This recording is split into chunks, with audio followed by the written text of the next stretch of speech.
Hey, I'm Dave, and you're listening to another episode of Dying to Listen podcast presented by the Disc Golf Dyers Guild. So today we have a really cool cat dyer. Cool Cat Dyes. Chris, thank you for joining us on this little podcast here. Hey, Dave, thanks so much. Excited to talk dyeing with you, and really excited with the mission of the Dyers Guild, kind of spreading knowledge all throughout the dyeing community. So I'm really excited to have you on, and we have a lot to talk about and something special for learning. So we will mention that later. But let's get down to our regular, boring program.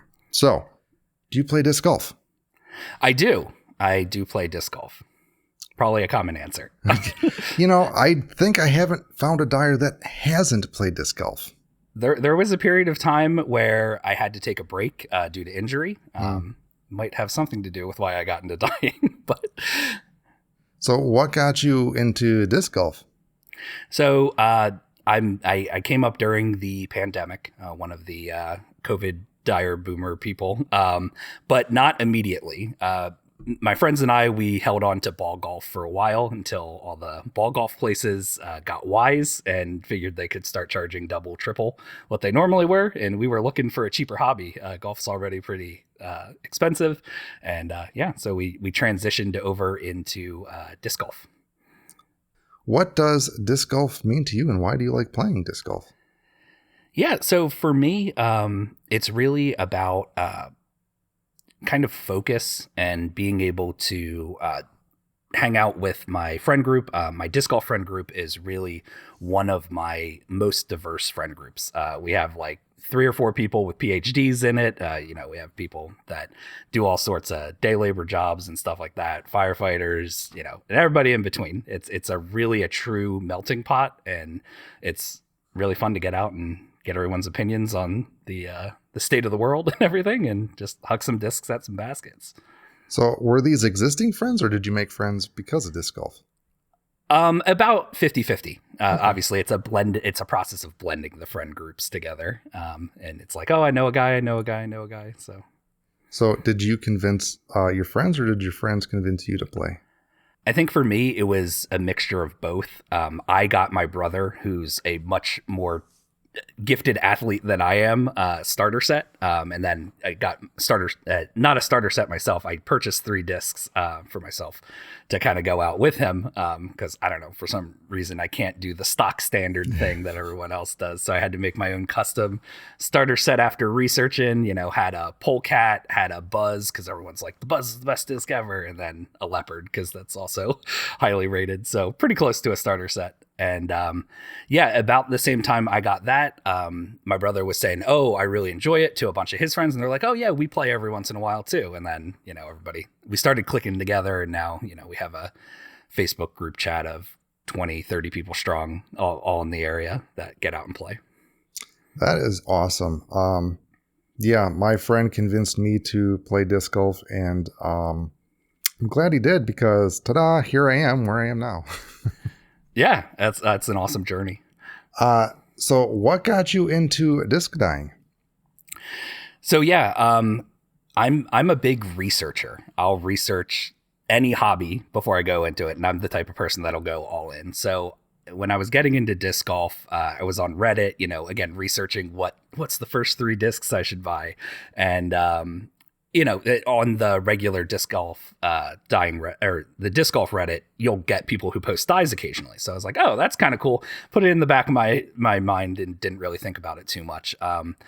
At some point, somebody in my friend group's like, yeah, I tried this out. I had he had a Berg and took, I think it was like alcohol dyes, and just kind of used like a dropper to just like splatter effect it all over his disc. And it was like, oh, that was pretty cool. Add some color onto it. And I just wanted to give it a shot as well. So I went out off of Amazon, didn't know where to buy stuff. Got the like ProChem bold color kit or something like that. And then took it away from there, did my first dyes, and then took it away. And then after that, though, I just did a few discs for me and my friends. I injured my shoulder while playing disc golf. I tore my rotator cuff. for extremely bad form, work on your form, everyone. That's my tip number one. And I was out for about 6 months there, recovering from it. And was like, I want to stay involved with, all my friends. So I'll start dyeing discs for people.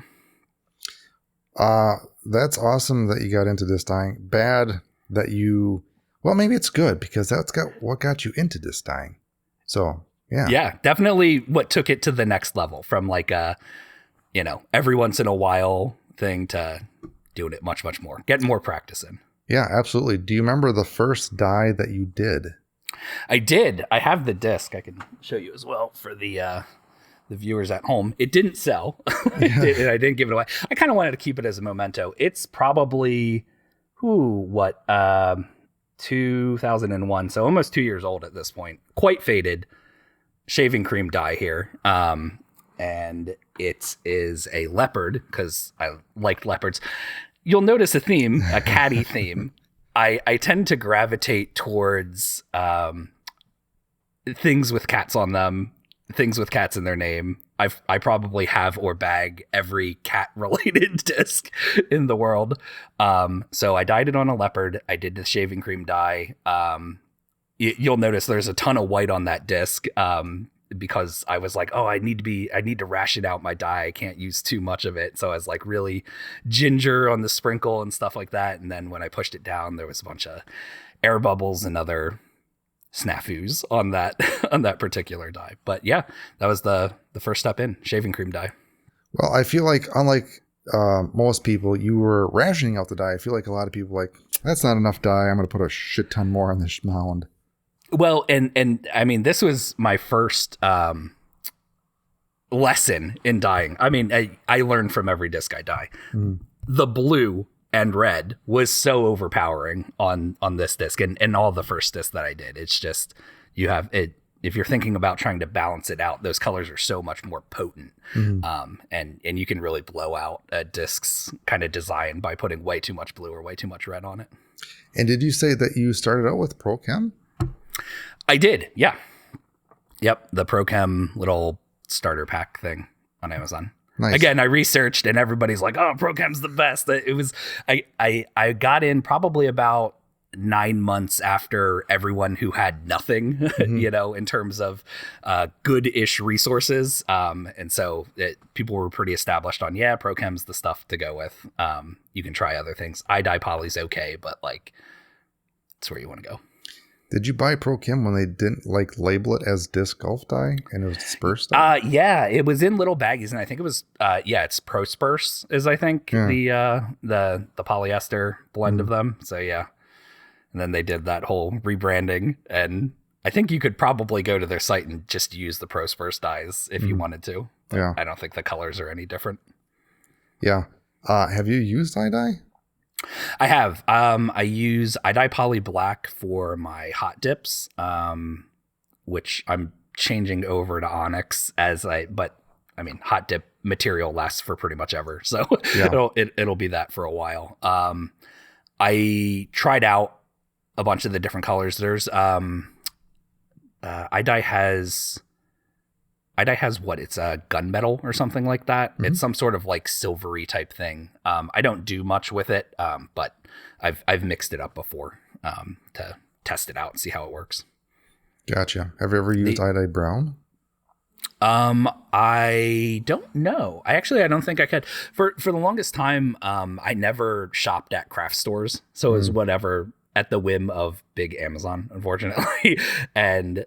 Several things are bad when you shop at Amazon. Mostly is sellers will put things up as like iDye Poly, and it's not iDye Poly, which means you will be returning that unless you want to dye discs. So it's that like little distinction. I've not used their brown specifically though. Gotcha. Do you remember your second disc that you've dyed? It was in the similar fashion. I did 3 shaving creams right in a row. I think I maybe even did them all in like at the same time, which was bad from a learning perspective because they all came out roughly the same. But I gave the other two to my friends, and they gladly hucked them. I haven't seen them out on the course in a while, so they might have gotten shelved or thrown into a lake or something like that. Permanently shelved. Yeah. In the river. What other dye methods have you tried or experimented with? So I'm very much a generalist. I approach this hobby with I want to try everything. Because how are you going to know what you like to do unless you try it? Mm-hmm. And I've gone through the evolution. I started off with shaving cream, went to, I think it was white glue beds. Then like I tried a hand cut stencil. I've tried everything under the sun. I truly don't know if there's a dye method that I haven't tried out yet. That is awesome. Yeah. With all those methods, 2-part question. What is your favorite method? And do you think you have a signature style? I'll go with the signature style first. I don't. And I just try to be a generalist and try to be okay at everything or pretty competent at everything. It's what the jack of all trades, master of none. I'd say some I'm pushing pretty close or there's some that it's easier to get good results. Would you say that you're a copycat? I would probably. Yeah.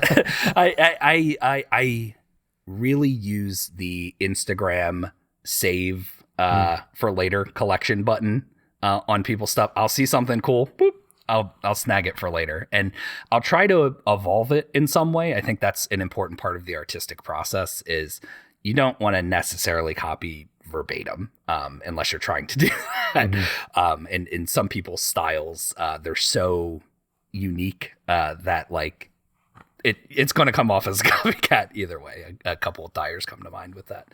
But yeah, I've started gravitating more towards Floetrol, using Floetrol just in general. Not so. I certainly do cells with Floetrol, but I've been really playing recently with Floetrol without any silicone oil added in. You still get, I think, a lot of that like vibrant color. I don't know. Mixing dye with Floetrol gives me really, really good saturation results.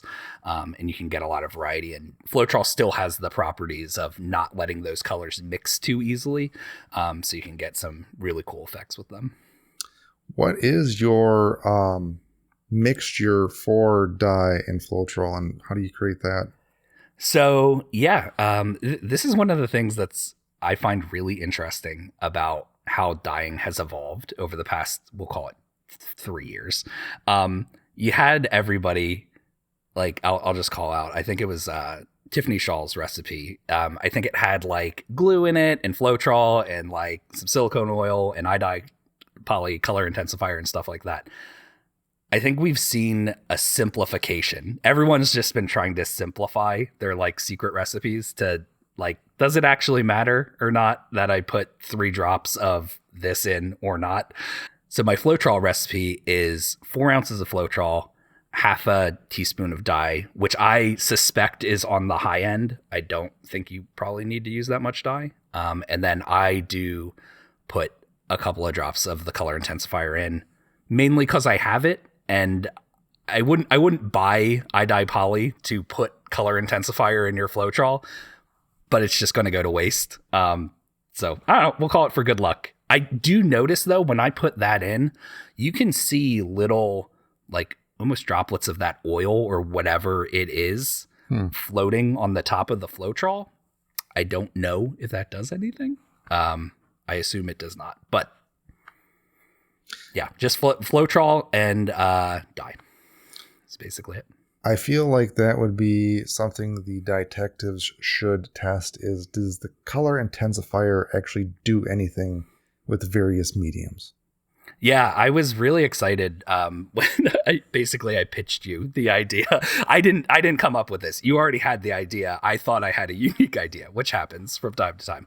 But I was really excited that you're kind of tackling that, we'll call it like the Mythbusters space. I think that's how you can get a lot of advancement and a lot of simplification, which just, as you simplify things down, like if somebody thought they needed glue and Floetrol and all this stuff to do a Floetrol bed, but all they needed was Floetrol and a little bit of dye, which is what my recipe is.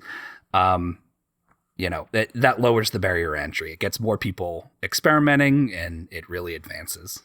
Absolutely. So for your Floetrol, do you mix on demand or do you put them in containers? If you put them in containers, what size? I mix them on demand currently. I find that part of the disc dyeing process to be the most annoying. So my dad was up at a Dick Blick art supply store, and they had 16-ounce bottles on clearance. And I was like, buy literally everyone. So I am going to start mixing up big batches. Part of this was I have lotion that I mixed 2 or 3 years ago at this point, and it is as sharp as the day it was. So I don't think dye really degrades, at least in lotion, and probably not in Floetrol in the ways we maybe think we do. So yeah, make a big batch so you don't have to do it ever again. And then again, that lowers your barrier to dyeing a disc. If I don't have to come down here and prep dyes for 30 minutes before I dye a disc, and I can just squirt some stuff into bed and go, I'm going to dye more discs and cooler things are going to happen. Yeah, no, I totally agree with that. That's prepping everything is the annoying part. That's not the fun part. And it can take a while. Have you noticed any issues with Floetrol just sitting there over the years? The reason I ask is I feel like some people say that they get like little boogers or goopers in there. And some people like to strain the Floetrol to not get those in there. There's definitely Floetrol boogers, as we'll call them, gross term for it. But I know exactly what you're talking about. It does describe. I don't know what Floetrol is. If I had to guess, I would guess it's just acrylic paint. It's acrylic paint with some other properties mixed in. So I think that's probably just like dried or congealed, like acrylic paintiness. That's how Floetrol kind of performs if you've ever let a Floetrol bed like sit for a couple of days. Like it feels like you're pulling off paint. And it makes sense because it's an acrylic paint additive. So you would assume it's roughly the same thing as what it is. So I don't know what the secret sauce is. It's probably some sort of oil or something that they put in it to make it not blend together. So are you just using Floetrol for beds, or do you use it in any other way to dye a disc? I just use it for beds. I will put down Floetrol. This is another advantage that I really like about Floetrol is the sustainability of it. If you're careful or not putting too many colors in, you can dye disc after disc after disc in Floetrol. And you certainly can in other methods as well, like glue beds and stuff. It tends to lift up most of the dye and you can reuse some of that. But I found Floetrol to be one of the more economical ways to dye a bunch of discs in a row. Maybe not so much if you're doing like one disc a weekend because the bed would go bad. But you can, if you have a cool bed, you can generally kind of revive it over and over again. You can put more Floetrol on top of it and kind of like redo the bed, and then all the other stuff will bubble up through if you're using silicone oil. So how many times can you reuse a bed, or do you average using a bed? The max I've done is 6. I suppose you could do more. Again, I'm a little skimpy with materials in general, so I try not to mix. I use those big Ultimate Franklin Frisbee discs to dye Floetrol. Sometimes I'll use like a 9-inch cake pan, but those take probably about 16 ounces of Floetrol to like before they're like filled up, and then once you put a disc in, you're risking maybe overflowing. So I tend to go on the lesser side of things. So I generally only use about 16 ounces of Floetrol when I mix up a bed, which is like 4 little mini solo cups. Gotcha. What methods do you use for Floetrol to create your patterns or designs in the bed? So I've been using Flowtrol recently, very much how I've seen people utilize glue beds, where they'll put down their like stripes of color, where you kind of make like crisscross. You basically make a bunch of X's of color, and then you can like kind of manipulate the disc and roll it around, and you'll see like your center blob moving around, and it's going to start like long swirling. And yeah, just trying to do that. When I do cells, I generally will do a pour cup, or I'll cut the bottom of a solo cup and pour in over and over again, and let it kind of seep and ooze out as it breaks that surface tension. Nice. Do you ever do like chameleon cells? I have tried it. I have not figured out the timing, or it might be a thing of like I'm using too little Flowtrol and I have to squish the disc down too much. Every time I've done chameleon cells, the like cell webbing part has come out really blurry. And I was talking about earlier, I'm in a basement here and it's pretty cold. So like, and I need to, I think, do all the prep for the chameleon cell. I haven't tested this yet. Flip on my heat lamp just to get the whole bed warm, then do my swipe, and then try to get it, because it's really hard to see where you've dotted oil while doing chameleon cells, if they're not starting to form cells pretty immediately. Yeah. So obviously you use a heat lamp. How long do you typically let the bed sit under heat, and do you even know what temperature roughly? Yeah, I've hit it with a temperature gun. I get somewhere around 120 to 140.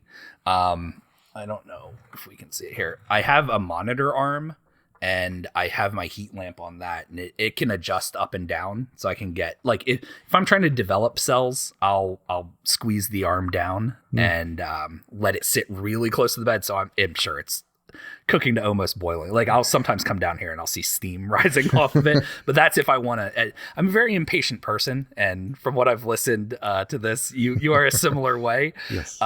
So I just crank heat on things. When I'm dyeing a disc, if it's, we'll call it just like your stock standard opaque premium plastic, which almost every brand has, I'll go for about an hour and 45 of heat lamp, again, like pretty far away, probably at like 120, 130, somewhere in there. If I'm doing champion or translucent kind of plastics, those I generally double, just because they sometimes have issues. Yeah. So you are in a basement that is cold. Do you dip a cold disc into the bed, or do you preheat the disc? I've never tried preheating the disc, but that sounds interesting. From everything I've researched, that should help it soak up dye faster. Basically, you're just shaking the plastic particles in the disc, and it's going to absorb that dye quicker. So, yeah, I guess that would be a way to, go even further. Yes. That's another thing that the detectives need to test. There's a lot of things. I need to stop doing this podcast show. Start doing science. Get a lab coat. Yeah, I don't think people realize that it takes a lot of work to do that kind of thing. Oh yeah, absolutely. I had to sate my own curiosity on something. I couldn't wait for the detectives, but I had to test the different times to see how a saturation effect would evolve, basically. And I just had to, basically I was like, okay, this is 1 minute of dye, 2 minutes of dye, 5 minutes, 10 minutes, all the way up to 5 hours. And just to see how the saturation evolved. So I needed to know. The most surprising part of it was how much you could see visible dye after a minute that didn't come off. I was like, it's kind of amazing to me. It also speaks to the permanence of when we're dyeing discs. Like you are writing in pen when you're when you're dyeing in discs. There's no erasing. Yeah, I know. I mentioned this, or we talked about it on another podcast. It's not the easiest medium to do artwork on, because you can't erase it. Once it's on, it's on. So. Yeah, I stencil bleeds are the bane of my existence. It's like, it was so good. You've spent so much time, and then a bleed happens, and you're like, well, hopefully the person's okay with it. So on the topic of stencils, what vinyl cutter do you have? The type of vinyl cutter I have is a Cricut Expression 2, I think. It is roughly 20 years old. Oh, I think. Let me explain to you my vinyl cutter. This is part of why I don't like to do stencil work. I had to do so much engineering work to get it to work. So these are Cricut cutters that were made for arts and crafts. They have like a Nintendo 64 cartridge that has what you're able to cut out. They have a special little floppy keyboard that you put onto the machine so it knows when it's in this cartridge, this is the keyboard to interact with your Cricut machine. And then you can like print a star or print a circle, print boring things. What you can do though is you can get some like modified cutter DLL files and have it like trick it to be able like ignore everything on this cartridge. Now this is on the cartridge and now you can cut SVGs. So that is what I do. It crashes roughly 1 in every 3 stencils. And like, it's just midway through the cut, it stops and that's it. Start over. So, and if you're cutting a stencil that takes like 2 hours, which it's not particularly fast, that is frustrating. I hope you got that device for free. I did. Okay. Yes. I did pay the wonderful price of free. That's good.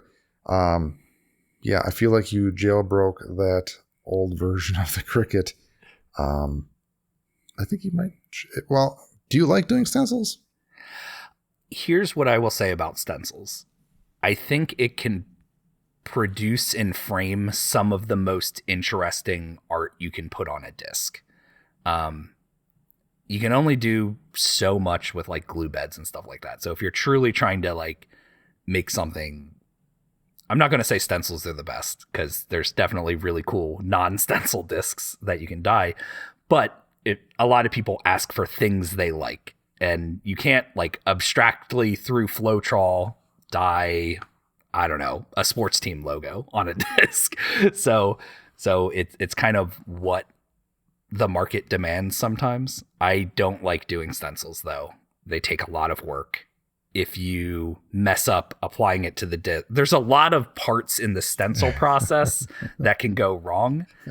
And so if I'm dyeing a disc, I do the stencil part first. Yeah. And then if it comes messed up, whatever. But I try to get that out of the way. And it's very nerve-wracking through the entire stencil process. So I truly don't like doing it. Yeah, now that you mentioned it, I think the stencil is the most involved process, say, hand painting something on. But yeah, there's a lot of steps and things that could go wrong.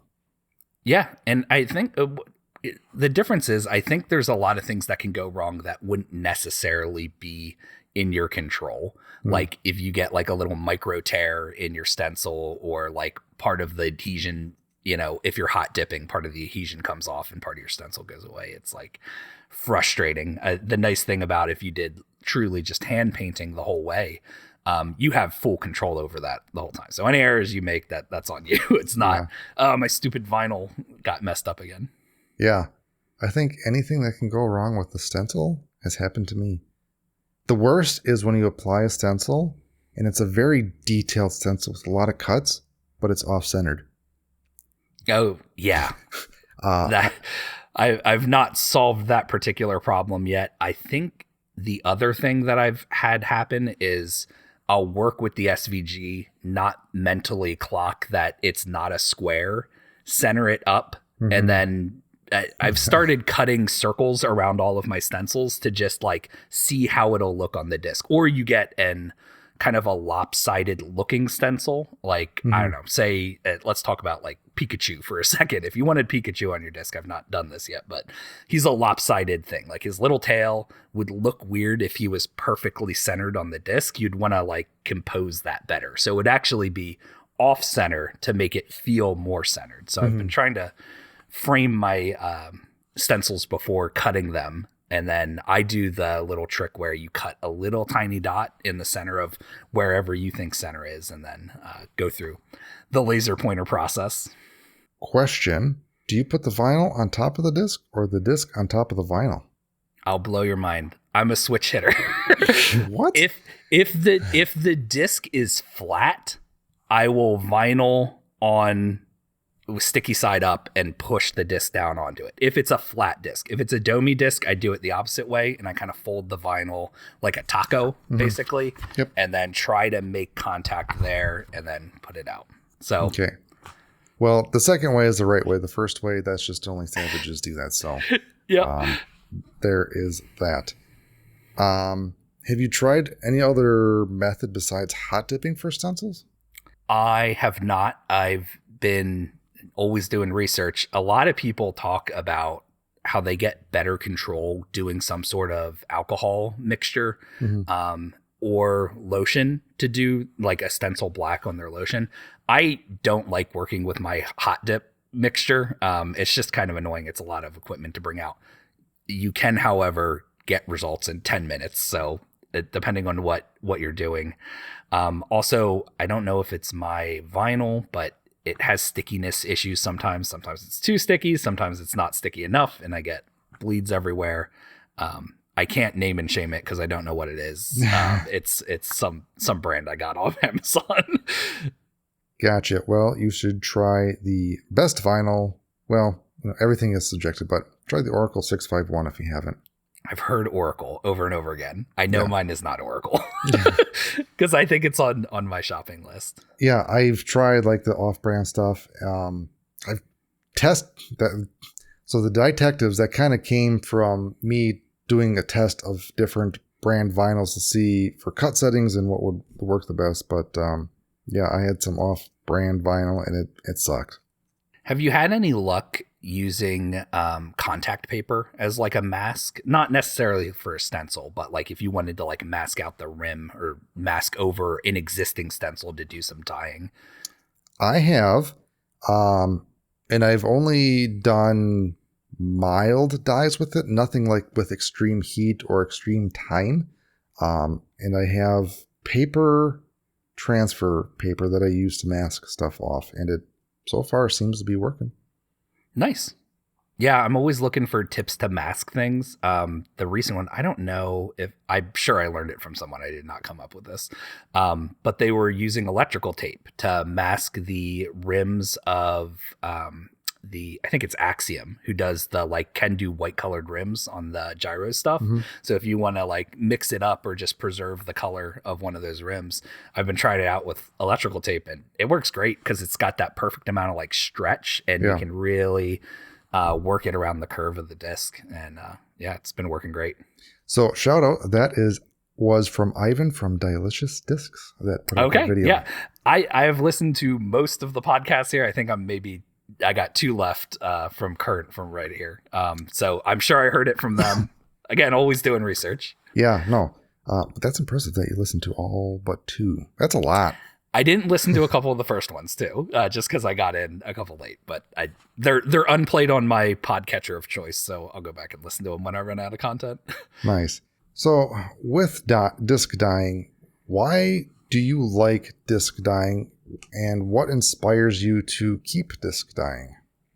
So one of my motivations for starting disc dyeing in general is I was in therapy at the time and working through some issues with perfectionism, where, again, from doing so much research, and I was the kind of person that had to get everything right and suffered pretty extreme anxiety when things could possibly go wrong.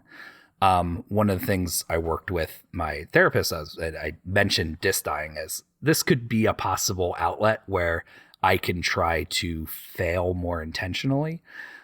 So as I've been working through my journey of learning this skill, there were a couple of rules I put in place right away. One was anything that touches dye is getting posted on my Instagram at some point. It maybe doesn't get posted right away if I think I could save it or something, but that's one of my creeds.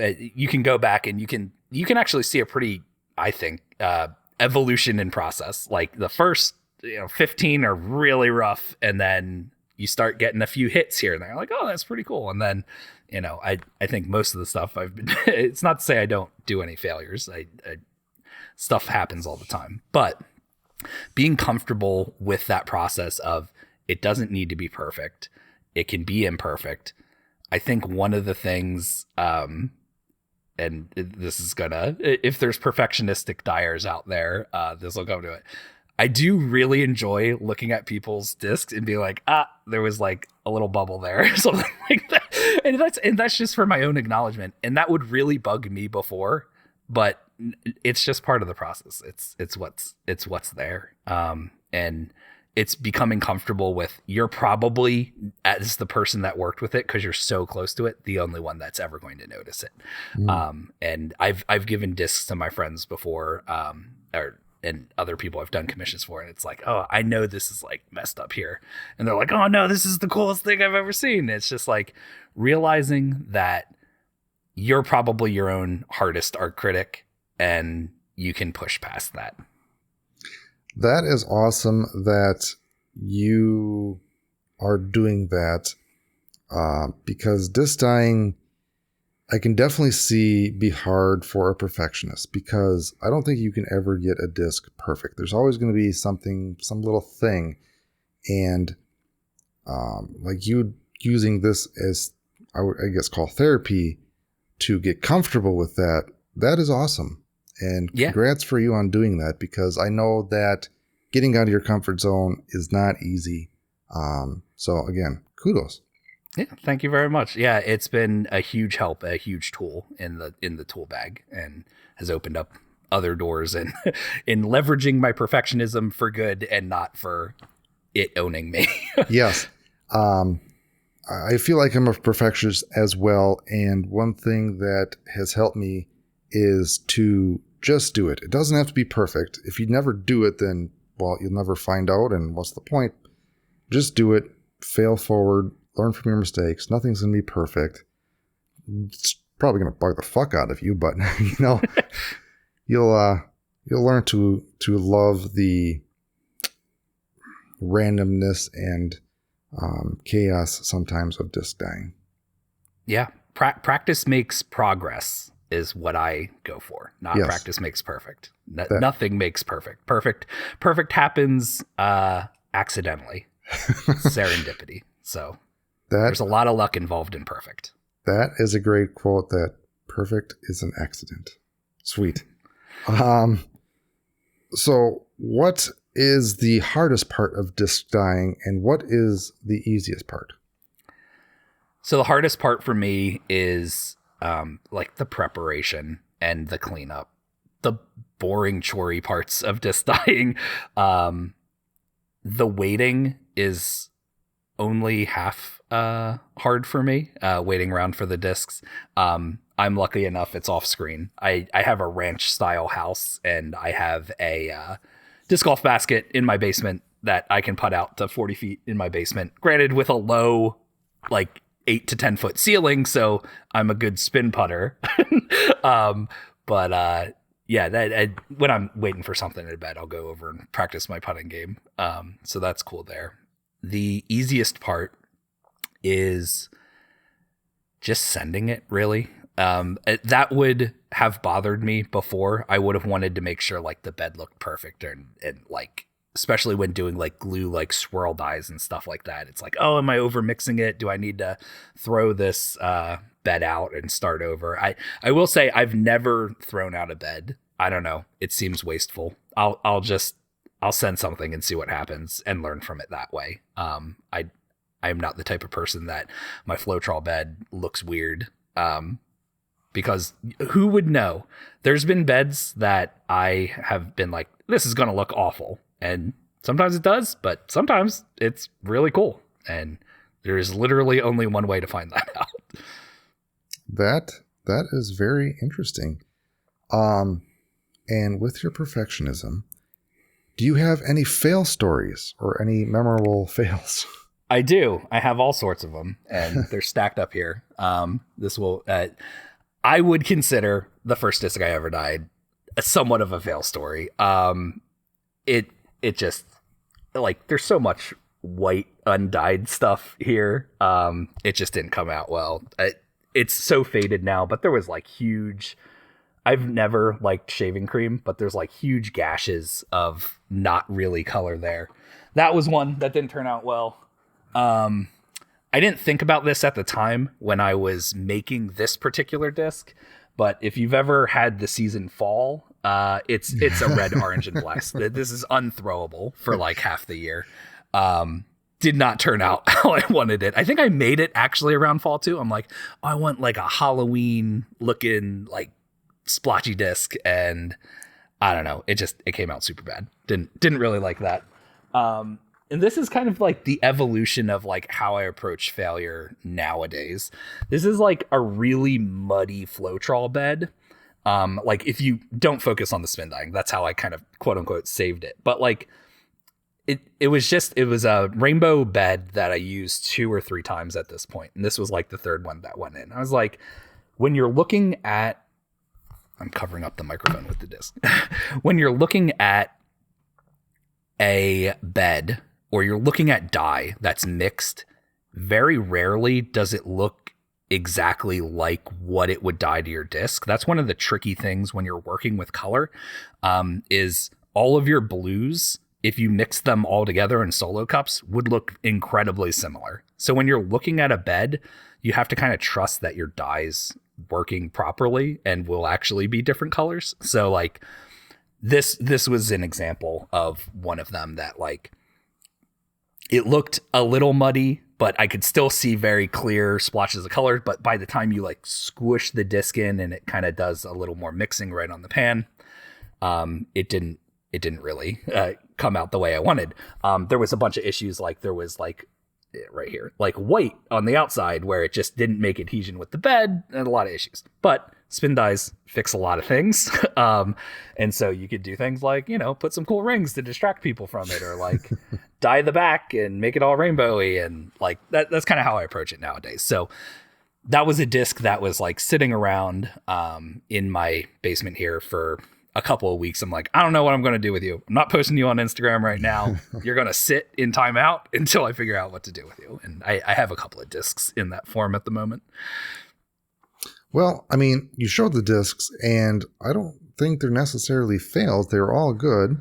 I mean, I've had worse fails than those. But lesson learned, spin dyes fix everything. Absolutely. Love spin dyeing. I think you've said it a million times here. In most cases, it doesn't really feel complete until you've framed your disc up with a spin dye. Yeah. I was really attracted to just stock standard MVP discs for a while, just because they had that black edge and it just made things look great and framed and just was awesome. But I can dye whatever color edge I want on any disc of any manufacturer. So, what record player do you have to do spin dyes? Oh, that's a wonderful question. I don't have a record player. What?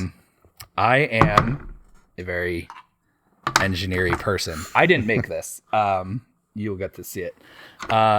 We call this Spindula. This is a photo. You'll notice some engineering work. This is a photo. Like you'd put something on it, and it's made to rotate at. I think Amazon clocked it at 1 revolution per minute, or maybe 2. You cannot dye discs at that. So what we did is we upgraded the motor onto it. And by we, I have no electrical engineering skill. A buddy helped me out with this. We upgraded the motor on it, applied a variable control circuit board to it. So it can spin at like, I think up to like 120, 130. It can spin very fast, but it has like no torque because it wasn't designed for that. So any pressure, if I like press down on a disc, kind of like stops and disengages it, which is not ideal for spin dyeing. And yeah, so that's what I use. I need a record player. I was too cheap to buy one. I tried all the thrift stores around me, and I think with the resurgence in vinyl, which I do have a record player for vinyl records that I have, I would not use it for disc dyeing, but like there was nothing in the thrift stores. And the stuff, it was like, oh, here's like a belt drive for like 120. And I was like, I'm not going to pay that. So I will just wait. And I made that for probably $60 all in, and it works okay. What is your biggest gripe about that? Mainly the torque. If you press down on it, it slows the disc. Super hard to center. I know you have tools for that. I don't know if it would work. I do have this like cork board that, well, one, I love that I could draw on this. Anybody who has a record player, just like draw a bunch of these reference lines. It makes, if you don't have a, what do you call it? The Dave's spin. Yeah, go for it. Dave's spin die jig rig. Available now at dyersguild.co. Yes. So if it doesn't have that. It does have a center nubbin, which is just a screw that I glued on there. There's nothing in that spot. There was like a little LED light to be able to shine light on whatever you're photographying. Very strange. But it was fun taking it apart and making it do what I need it to do, which is spin in a circle.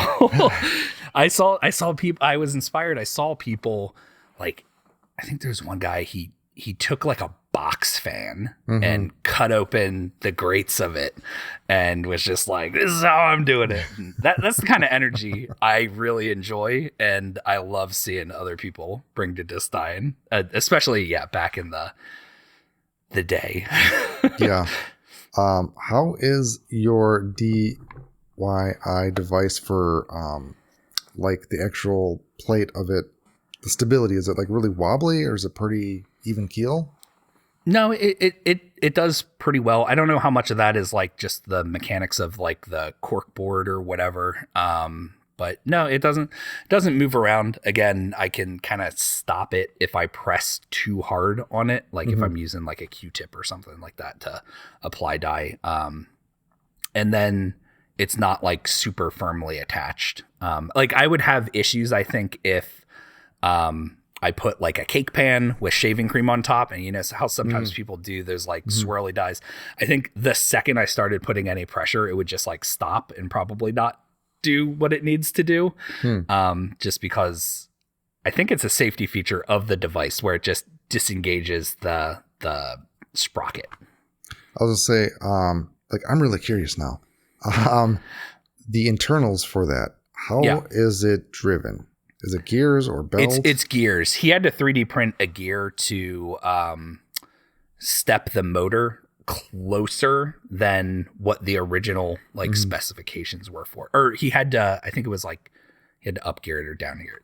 It's not my style of engineering. I don't know what he did with the gears to make it work. But he had to print a different one to get it to work at the RPM and get the teeth all lined up right. So if you count the hours we put into it, I should have just bought a turntable, I think is the lesson we learned here. But it's a labor of love, and I like having it around. No, that kind of stuff, gets me going. So that's fun to do that. So, with the cost of record players, yes, you can get like a record player, like one of those briefcase ones for, like I've got one for $20, like at a Woot deal. And I bought like 5 of them. Oh man, it's been a hot minute since I've been to Woot deal. Maybe I should look there again for cheap record players. Yeah, no, definitely go check theirs. I just randomly was looking, was like, $20 you say? Only a limit of 5. Damn, all of them. Yeah.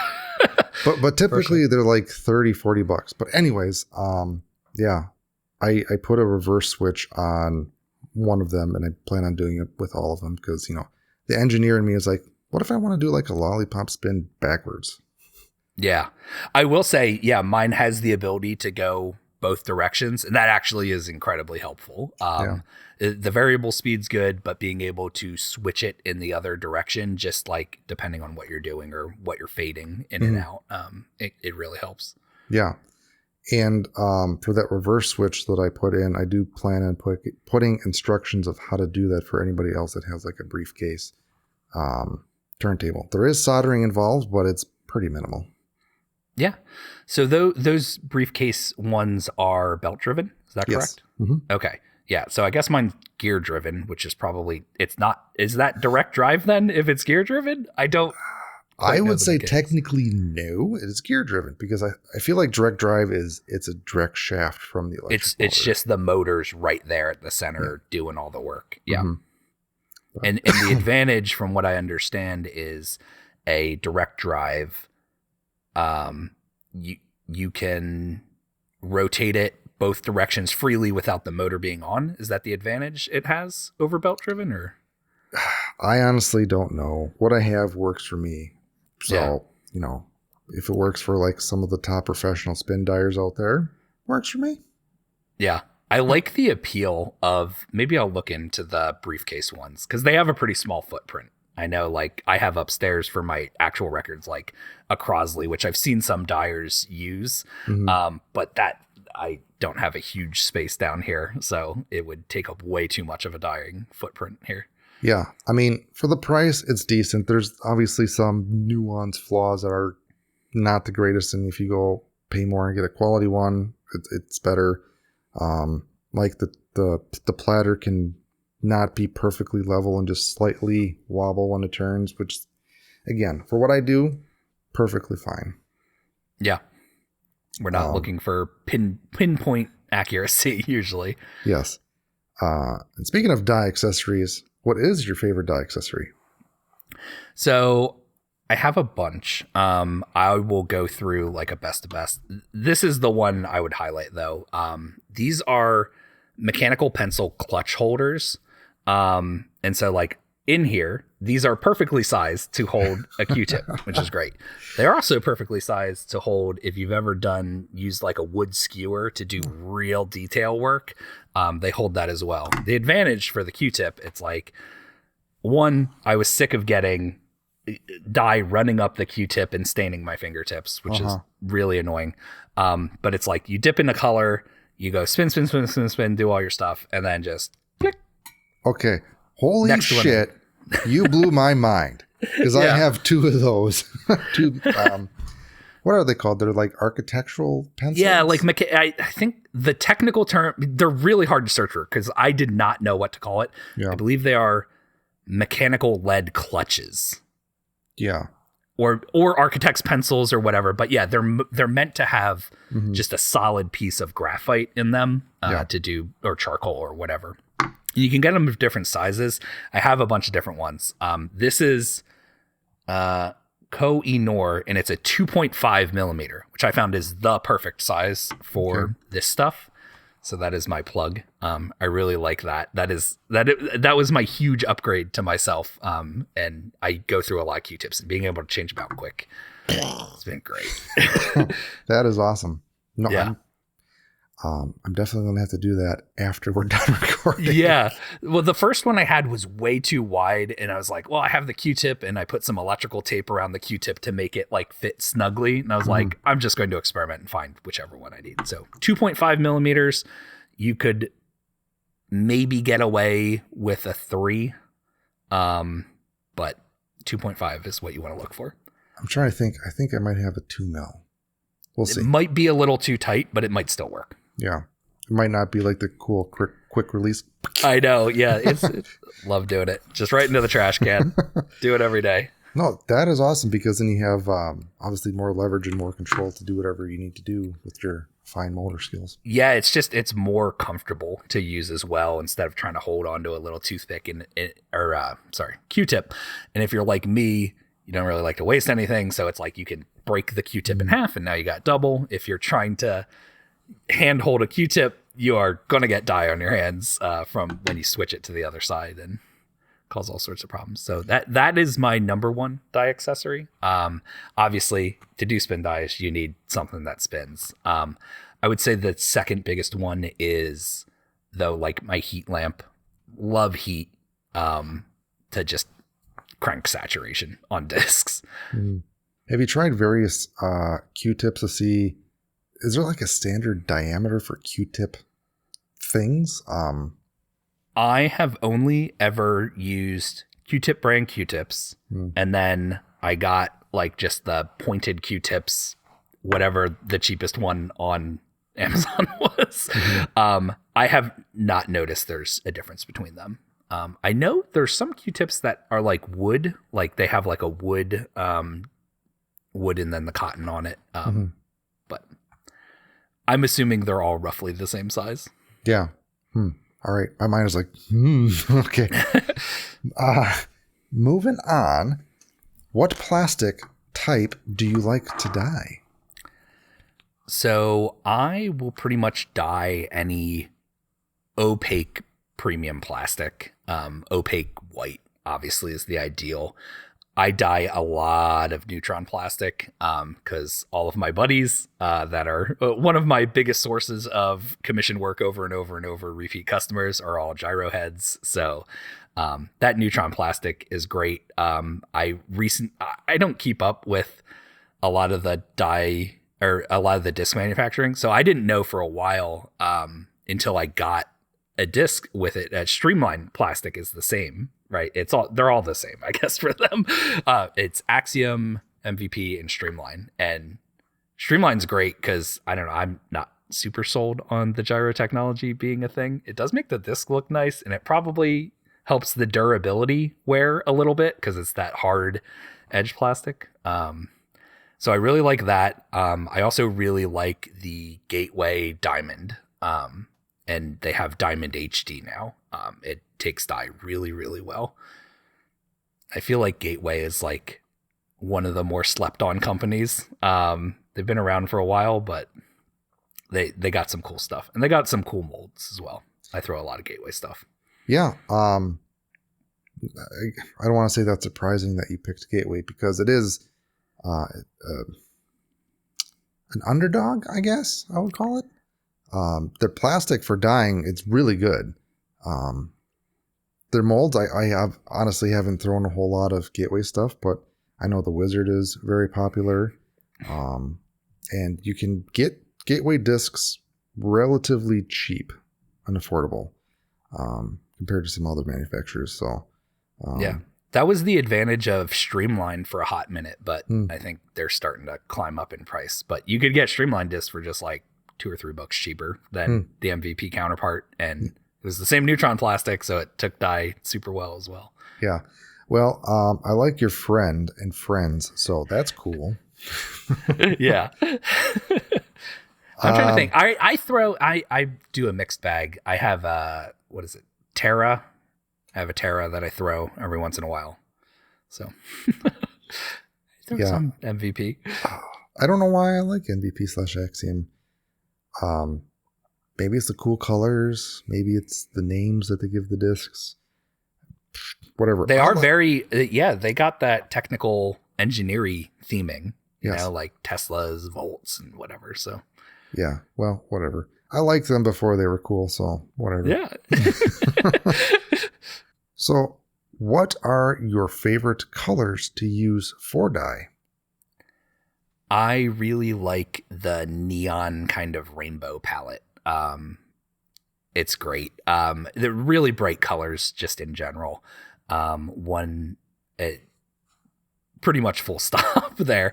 What's really cool is I use for spin dyeing, I use a lot of the Quick Coat Worm Dip UV stuff. So not only does it get the benefit of being really neon-y colors, but when you shine a UV black light on it, it looks awesome. And it's really cool. Nice. So, speaking of colors, we have an announcement, I guess, for this podcast is you created, I would consider, the first official course on the Dyers Guild website on color theory. So, if anybody would like to learn more about color theory, like everything you would need to know for disc dyeing specifically on color theory, you can head to the Dyers Guild website and look for courses and look for the Cool Cat Dye course. So I think it's like a hour and 10 minutes, but it is very in-depth. And like I said, you will learn everything that you need to know about that. I guess, do you have anything you want to elaborate on that course? Yeah, sure. So I'll go with some background of why I created the course. Why I created the course is my brother wanted all of his discs dyed different shades of teal, and there's not like a great teal color just right off the bat. There is now. I think there's a new ProChem mix of like aqua teal or something like that. But there was nothing at the time that really fit his definition of teal. So I started mixing similar colors together to try to get that color. It's like, well, does like neon key lime and forest, or does neon key lime and meadow get us anywhere? Or like, how much blue do I need to put in? And there was a lot of experimentation, and plug out to, at the time, you had just released your stencil to kind of like hexagon pattern. That's like a really great like color tester palette. So I used like 6 of those squares trying to find, or 6 of those hexagons to try to find the teal. So I really got interested in expanding your color palette and being able to mix together different colors and kind of showing the potential of that. So I boiled it down in the course. Over 2 days, you're going to get really, really comfortable with mixing colors together. Kind of the magic of what we do during the course is we take just 3 colors, and we're going to have it over here. You take 3 colors, and you're going to get the like outer 2 rows of this disc. So like you start off with like a red, a yellow, and a blue, and you get so much variation just by mixing different ratios together, playing around with the exposure and the saturation. And I'm just going to fully walk you through the exercise on how to make a disc that looks like that and start dyeing, and how it interacts with discs specifically, and how to take all the different factors in mind. There's a lot of variables to disc dyeing, and a lot of things can go wrong. But it's really an exercise in walking you through how to shift colors in different directions and do all sorts of stuff. And you'll learn a lot about the color wheel. Yeah. Learning the color wheel is very, very, very, I don't want to stress this enough, very important. So if you don't know it, or even if you do know it, I would highly recommend going through this course, because it is dye specific. You'll get hands on and you'll actually do it. And we have materials for you to buy on the website to go along with this course as well. It's really put together. I said it was like an hour and 10, but it does not feel like an hour and 10 because it is pretty packed with information. And again, you did a great job on that. So I would recommend anybody that does disc dyeing to go check out this course. And I'm not just saying that, really go check out this course. Yeah, and it's truly made for all different skill levels. And I designed it in mind from the ground up of, if you're a person who just like either went to the Dyers Guild website, or just have 2 or 3 or 6 dyes sitting around and you're like, oh, I don't know what I can do with this. You got gifted something, you know, or you want to buy a gift for a loved one in your life, if maybe they're interested in disc dyeing. This will really show you the potential that you can do a lot with very little. And you don't need to, you know, go after and buy every single shade and every single color. You can do a lot mixing yourself. And from what we heard, I think you had somebody on the podcast that was pretty close with ProChem.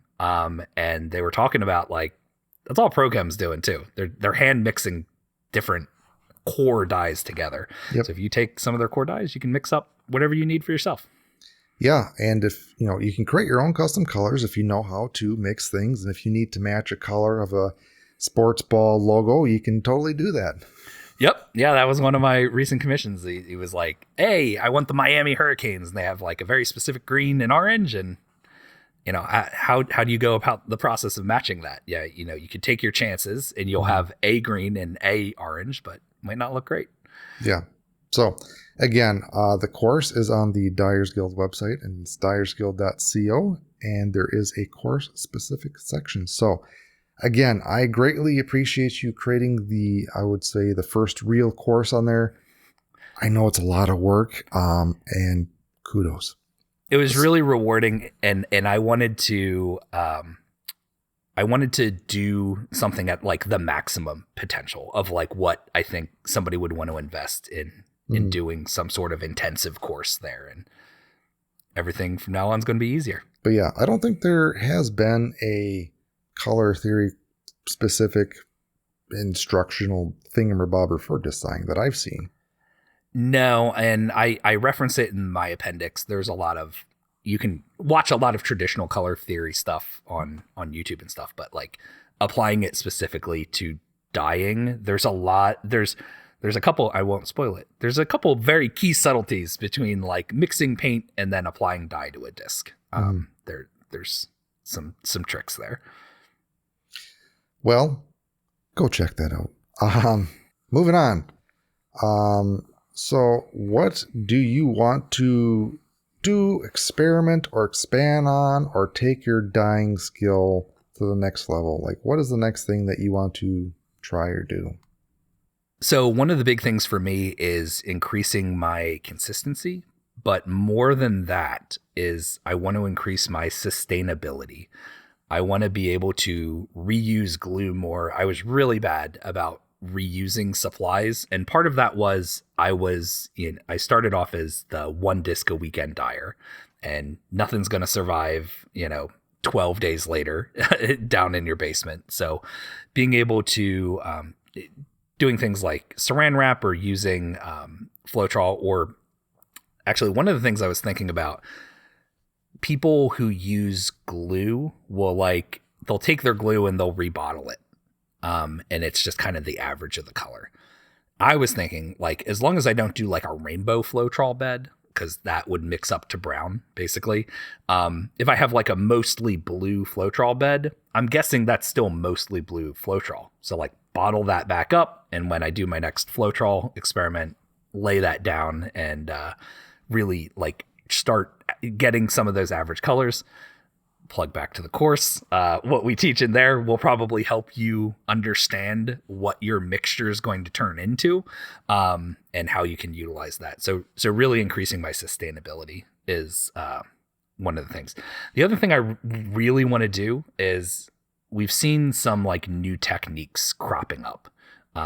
Like chameleon cells are like kind of new. And I mean, some of this is like, we'll call it borrowed from other versions of art. I don't know if chameleon cells came from like the acrylic pouring world. Maybe they did. I get all the same Instagram reels everybody else does when you follow a lot of art channels, but trying to develop out like a new technique and just really experimenting it. So like I have a peanut butter jar and I drilled a bunch of holes in it and pour Floetrol through it and see what happens out of it. But like trying to develop out that like kind of next signature look. So I know you said I don't have a signature style, because any signature style I would do would feel like it was in some way copying somebody else, or at the best just kind of like merging two styles together. It's like, oh, you're the person that does like Floetrol swirls in the center and then masks the outside and does spin dyes on the outside. And it's like, if I had a signature style, I would want it to be truly unique. So trying to push towards that. Yeah, I feel like that's kind of a deep down secret hidden goal of many dyers. Is like, I want to come up with the next greatest thing. Yeah, exactly. And the only way you're going to do that is just try to push your boundaries. Yeah. Mess around and find out. I'm excited though, because in the grand scheme of things, disc dyeing is relatively new.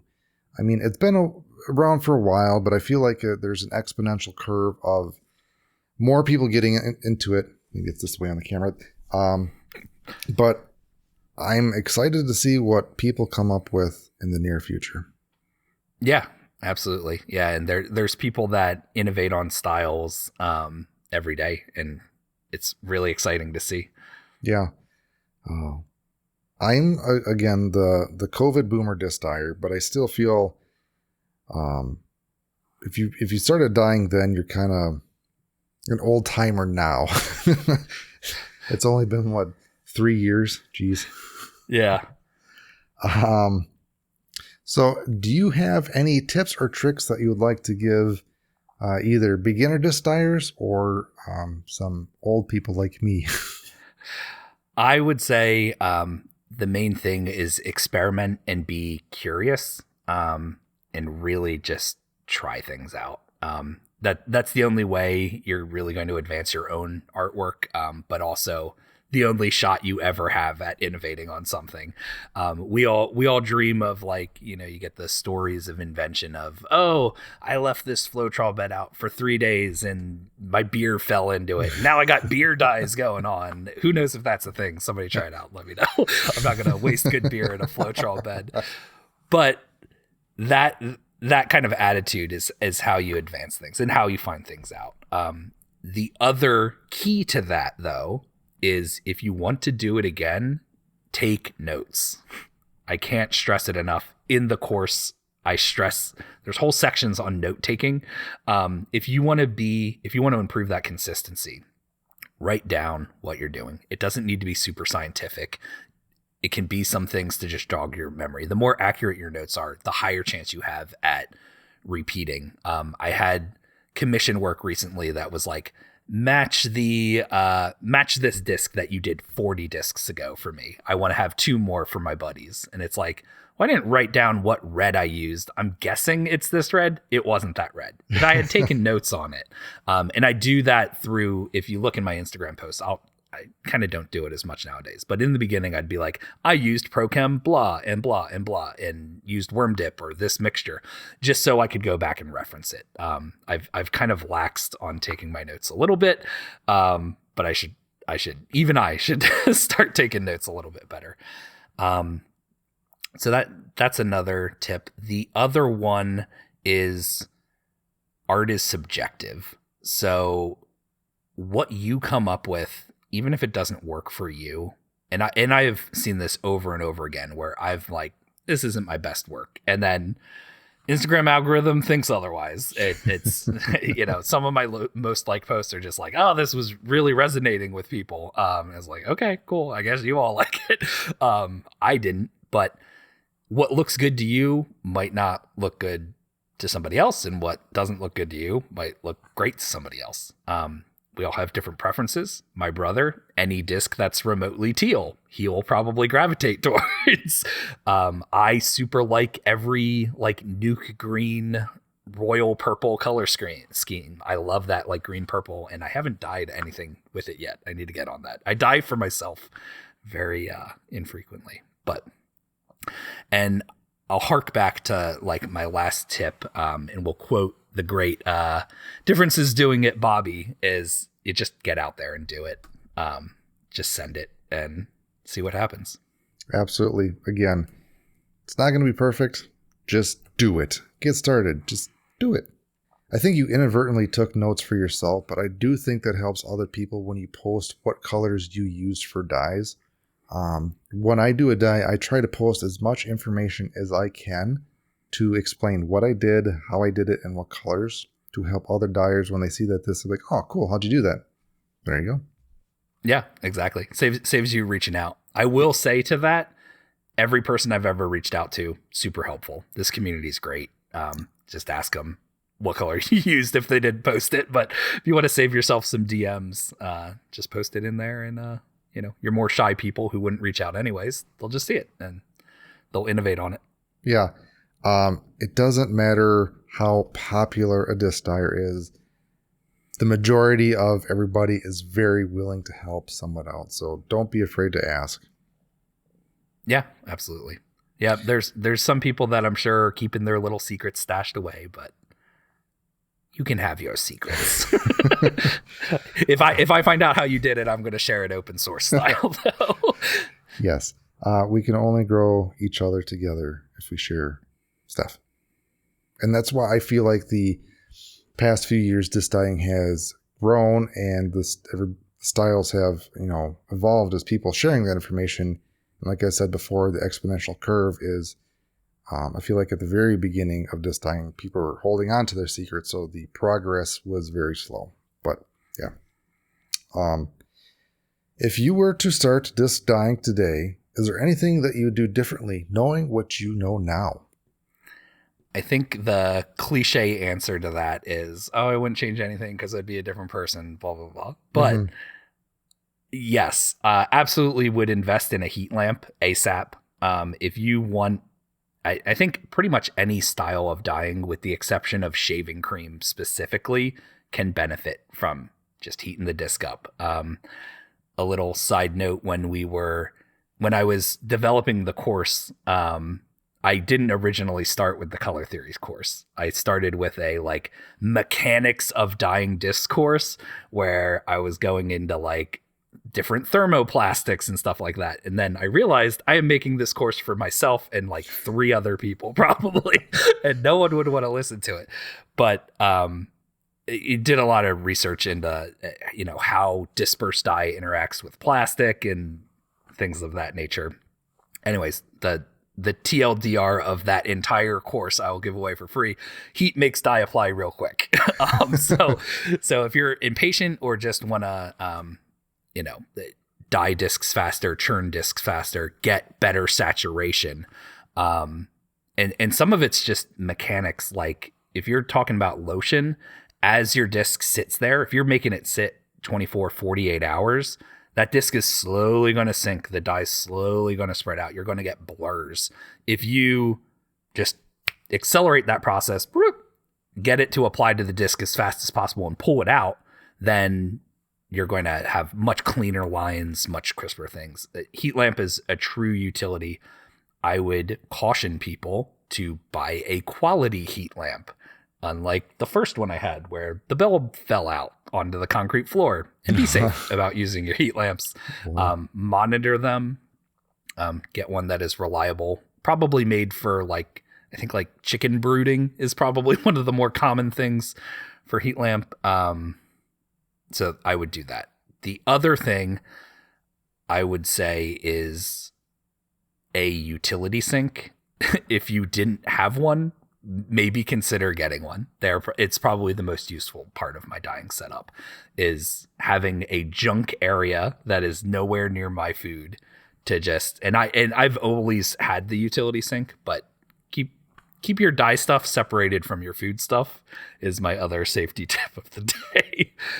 So to touch on some of the things that you said, heat on every dye besides shaving cream. I might have to disagree because I want to test preheating a disc for the shaving cream mound to see if that helps taking the dye faster. I suspect it would. Yeah, I'm very curious to see the results for that. I also suspect it might squish out the shaving cream too quick, like almost like a hot knife through butter kind of situation. Because isn't for most shaving cream, there's whole devices to warm up the shaving cream to get it more pliable, and I don't know. We're going to mess around and see what happens. Heat up disc, freeze shaving cream combined. Now that's interesting. This is the innovation we're talking about. Frozen shaving cream. I don't know what's going to happen. As you put a hot disc on that I don't even know if you can freeze shaving cream. I think it has alcohol in it. Well, we're going to find out. The other thing that I want to mention is, have you looked or considered a dehydrator instead of a heat lamp? I've seen people doing that. For a more consistent temperature control as well. I don't have a dehydrator currently that I could sacrifice to that, but if I'm yard sale picking and I see somebody who wanted to make jerky and couldn't quite stick with it, and is selling their dehydrator for $20, yeah, I'll pick it up. I'll try it out. Yeah. Again, with the food safe thing, don't mix dye and food.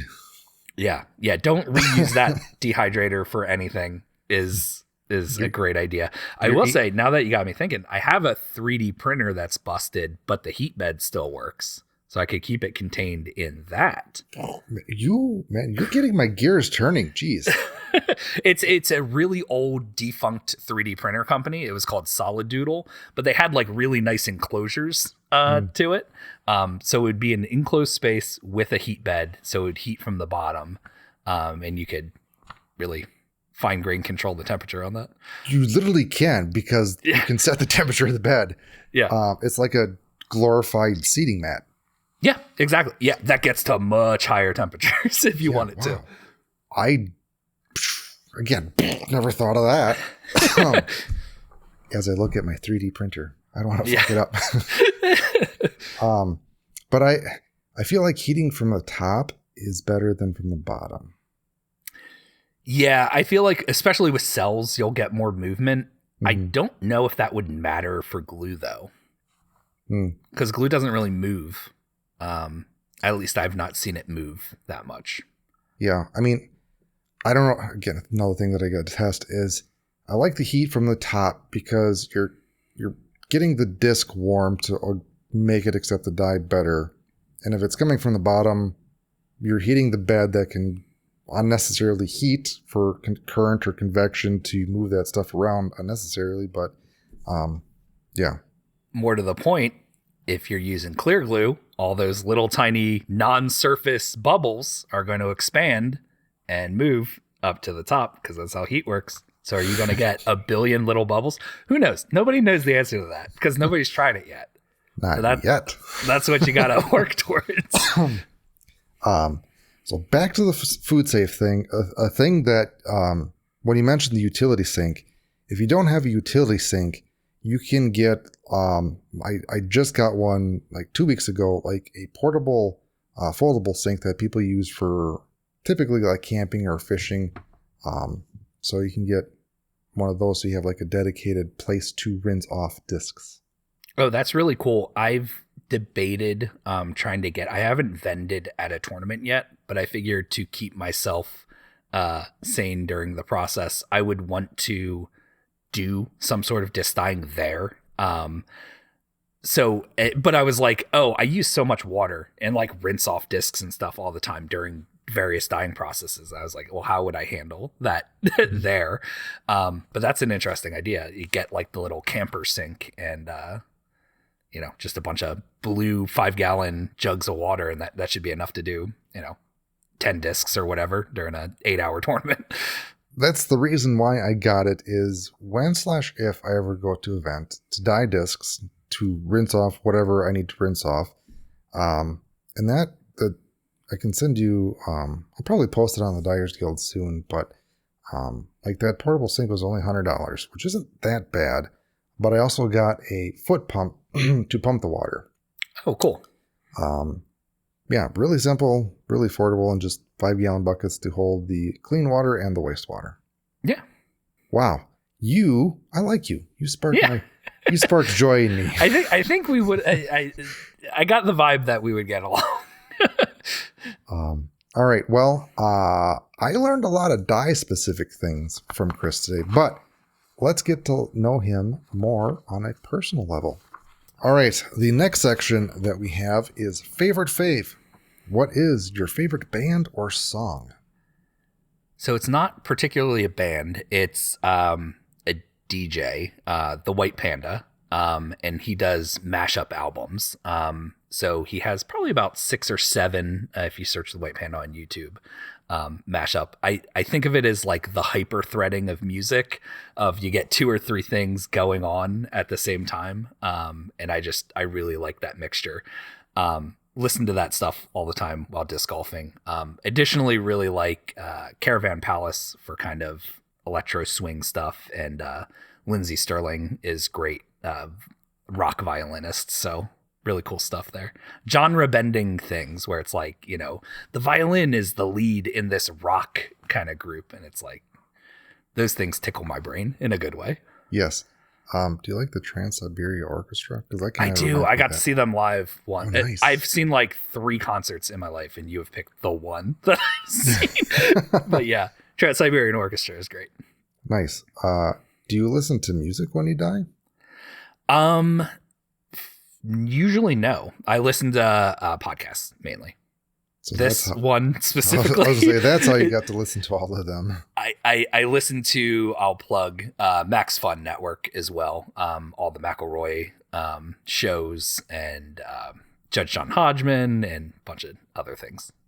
I am a podcast addict. Nice. What question for me? What is your podcasting app of listening choice? It used to be Apple Default. Apple Default is not very good. I switched to Overcast though. Okay. Yeah. Overcast is a really nice one. It has some of the more advanced features of like you can cut dead air, and like it manages what you've listened to much better. So yeah, Overcast is awesome if you are listening to this and looking for another awesome podcasting, listening program thingamabobber. Podcatcher. Yes, that. Your podcatcher of choice. That's a weird name. Just podcast in general. Yeah. It's What a is radio pod? show. What are we casting? Whatever. What is your favorite food? My favorite food, definitely sushi. I love it. Philly rolls, really, really good. Just like straight pieces of fish, sashimi. Love that. Spicy tuna. There's not really been a sushi I haven't liked yet. Nice. Do you have a favorite place that you like to get that? There was a place I'm pretty close to Philadelphia. It was called the Pod, the POD. Had really cool vibes. I don't know if it's still there. It's been a while. But it had like Samurai Jack playing on like all their screens at all times. Has like it's like a pure stark white restaurant with like neon glowy colors and stuff. Really cool place down in Philly, and sushi's pretty great too. So nice. Where are you located? I'm about an hour north of Philadelphia now, in the burbs. Yeah. Right on. Yeah. What is your favorite beverage? I am a Coke Zero addict. I will drink that forever. If the apocalypse happens, I will be the guy in the grocery store looking for that last 12-pack of Coke Zero. What is the difference? I guess I don't know, but what is the difference between Coke Zero and Diet Coke? It tastes different is the best way I can describe it. Diet Coke is definitely more acidic. It has like that more acidic twang. I will also say like my second favorite diety Coke product is Coke Diet caffeine-free Coke, because it is way more acidic. So it's either I want like a mellow acid water experience or really tuned up to the max. Huh. I guess I never tried Coke Zero before. Yeah, that's good. So besides disc golf and disc dyeing, what other hobbies do you have? I have many. Too many to count. I play a lot of video games. The current one I log the most hours in is Escape from Tarkov, which is simulationist kind of shooter game. It's really, really fun. The other thing I do a ton of gardening. Every year I have probably close to 60 square feet of like really fertile gardening area that I do stuff, growing anything from watermelons to carrots, and just try to produce as much of my food as I can, and love doing that. Photography, that's like probably my first true artistic expression stuff. I've never been a good drawer or painter or anything like that, but really like taking photography, or really like doing photography and taking pictures, specifically macro photography. So like hyper zoomed in of like bugs and dragonflies and stuff like that. I love dragonflies. So doing photography, and yeah, that's tons awesome. of hobbies. When are you going to start your garden this year? Like what time of year do you typically start? It's about now. Yeah. So I have one of my experiments this year with gardening is I overwintered some pepper plants. So pepper plants like green peppers and hot peppers. I made a bunch of hot sauce last year. Peppers are perennials, but up here in where I'm at in zone 6 or 8, I'm not really sure. They would die off in the winter and go to crap. So what you can do is you can trim them down, like you would prune them down to basically like they're like Y branches and stuff like that. Took them into the basement so they go dormant and like stay cool. And apparently if you keep watering them like every 2 weeks and they get some like bounced around sunlight, like my basement has like these glass things that let a little bit of light in. Apparently you can take them back outside and plant them and they'll bounce back. So that's my experiment this year. The other experiment I want to try is grafting a tomato plant on top of a potato plant, because they're both from the same family, so that in theory should work. And I just planted some apple trees, and those are a whole. You can do all sorts of grafting nonsense with that. So I wanted to try my hand at grafting this year. Huh. That's awesome. Curious to see how the pepper plant goes, because I don't think I've ever heard of that. So I do gardening as well. I created these really cheap raised garden beds that are like 3 foot tall by 3 foot wide by 8 foot. I got 3 of those. Yeah. But yeah, I feel like they would help cut the time down to grow the pepper to get the peppers faster. Yes. I think I'm in zone like 5A, I think. Yeah. But yeah, that's awesome. I think the zones get lower as you go up. Is that right? Yeah. So you would be a little higher than me. Yeah. So I'm at either 6 then, I think, probably, if I had to guess. Yeah. Again, like you, I have many hobbies, and I like gardening because I want to try to be as self-sufficient as possible. Yeah, it's a good goal. And honestly, you can't beat the freshness of like a tomato you've picked 30 seconds before using it. My favorite thing is I grow cherry tomatoes, and I just go out in the garden and pop some of those. Like, oh, they're so good. Just pop them. That sugar snap peas are my gardening guilty pleasure of choice. Of just go out, harvest them, snack on them while doing the rest of my gardening. Do you start the seeds outside, or do you have them inside? I should be starting them inside, and they should be starting right about now, which is late March. I don't know when this goes out.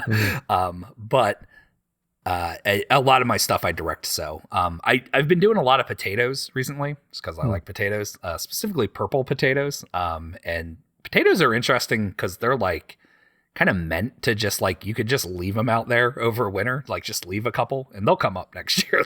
Nature is good. I like shooting around what the Jeff Goldblum life finds a way. I know people talk about like not having a green thumb or whatever, but like you almost have to actively work against it at that point to not get things to grow. Yeah, it's not necessarily that hard. Yeah. Unless you completely forget about it for like a couple months. Yeah. All right. Well, this isn't a gardening podcast, so we're going to move on. Next section, Lead Perfect Hole. What has been your favorite course and or hole that you've played so far? So there's a really interesting one by me called Bootleggers Cave, I think it's called. And they are the home of the bootlegger basket. So in Pennsylvania here, we're in kind of Appalachian country. This and moonshiners and bootleggers and all that's kind of steeped in here. So bootleggers is neat because it's kind of the terrain you get around here for most disc golf courses that sometimes go off the beaten path, where there's a lot of like Appalachian rock mountain formations. This course is probably more rock than trees, and it has a lot of trees in it as well. So there's some really interesting holes, and they have these bootlegger baskets, which is a tire, an old rubber tire as the bottom of it, and then they have normal chains and stuff to kind of help catch it. But they are definitely these homemade type baskets. So there's one hole, I think it's like 5 on there, where it's an elevated basket where they've drilled into just a solid piece of rock. So it's an elevated basket all around you, crags and rocks everywhere. Super easy to just have a disc like slide under the rock and go into a cave basically there. But you are death putting up onto a rock that if you miss, it is going to hit stone, probably roll away, and you're not going to have a good time. But just it's a super cool course in general. That sounds like a really fun terrain to play disc golf on.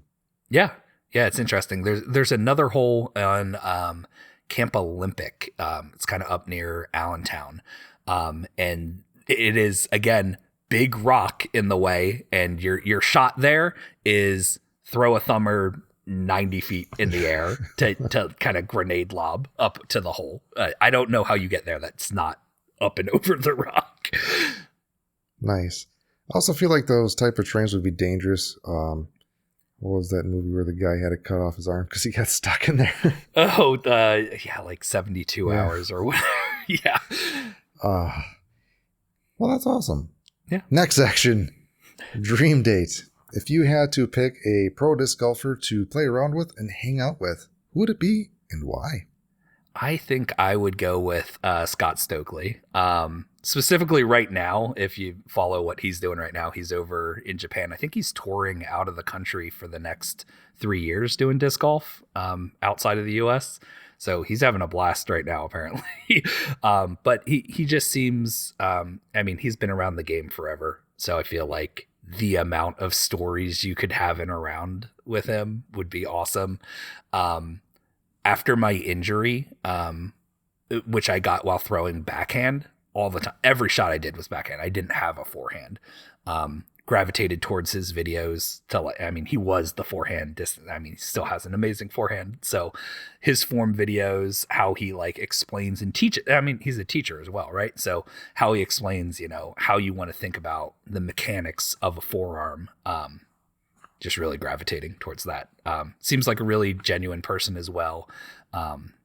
When I first kind of learned about him, he was playing like a skins match, and it was like he was going to donate all of his skins money to, I think it was autism awareness. And it was just like, that's a cool vibe. Honestly, I donate all of my disc golf stuff to charity as well. And I'd say he was a pretty big influence on switching to that mindset of, just use it to spur on and help other people. That's awesome. Great choice. And I didn't realize he was out of the country for going to be that long. Interesting. Yeah, he's been. It's at least this year. And I think I heard him say it several, but we'll see. I'd love to go out of country and tour. I don't know, like Sweden. That would be awesome, right? Yeah. Per square footage of disc golf, it would be awesome. It would be. All right. Well, I know I've learned a lot and my mind has been blown today, and I hope you had to have taken something out of this podcast. So what Chris will be doing is raffling off a disc. So if you want to help support him and his dyeing habit, you can buy this lovely disc for as little as $1. So I know I said supporting him, but what he is going to be doing is he is actually going to be donating all the funds and proceeds for this disc to a few charities. So, Chris, if you want to explain a little bit about this dyed disc and what charities this will be going to. Yeah, absolutely. So keeping on brand for cool cat dyes. So we got the sugar skull, candy skull cat, and spin dyed a little bit on the back there.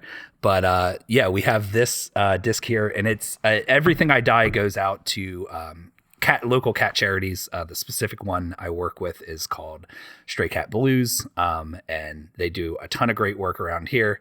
Just to plug a little example of what they did recently around Valentine's Day, there was a cat around here that got shot by an arrow, and they looked for this thing for 8 days.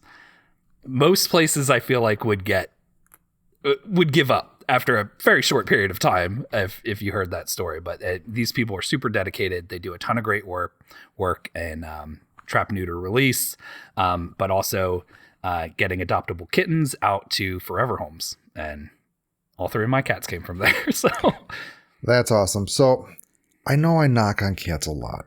I don't hate cats. I actually do like cats. So, if you want to help support a great cause and get an amazing dye disc that I would highly recommend you throw if you win it. But wow, that is a really cool dye. It's like hypnotizing. It's really cool. A lot of this detail work is done in the worm dip UV. So if you shine a UV light on it, a lot of the flowers really pop in that UV. It's really cool looking. We'll get some awesome. Good pictures up. It sucks for this because for ethical reasons, I really can't get these discs that I raffle off. I'm like, damn it, I want it. But you can get this awesome dye discs and help support some of those causes for as little as $1. So the raffle will go live when this podcast is released and will be live for 2 weeks. So if you head to dyersguild.co/raffle, you can find this raffle. So again, great job on that die. Yeah, I'm excited to see what we can drum up for some monies on that. Yeah, let's go. Help out those kitty cats. I also like dogs too. It's just right now we're supporting kitty cats. Absolutely. We'll get the dog folks involved as well. Yeah.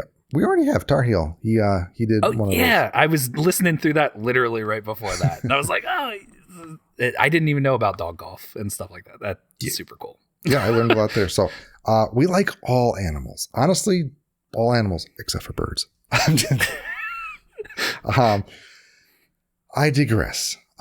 Chris, again, it was a pleasure having you on. I'm glad you took some time out of your day to be on this little tiny podcast here. And where can people find your work if they want to check some stuff out? They can find me on Instagram at coolcatdyes, all one word. You can also find me on discdying.com. I have a little storefront there, Cool Cat Dyes of the same name. And as we plugged, you can find me on the dyersguild.co, and you can find the course that I did on color theory. Again, just search for Cool Cat Dyes. Yeah, I'm really excited for this course. And again, I believe that everybody should go through it. Even if you know color theory, you will take something away from it. So I'm really excited. Yeah, so am I. Thanks so much for having me on. All right, guys. Until next time, we'll talk to you later.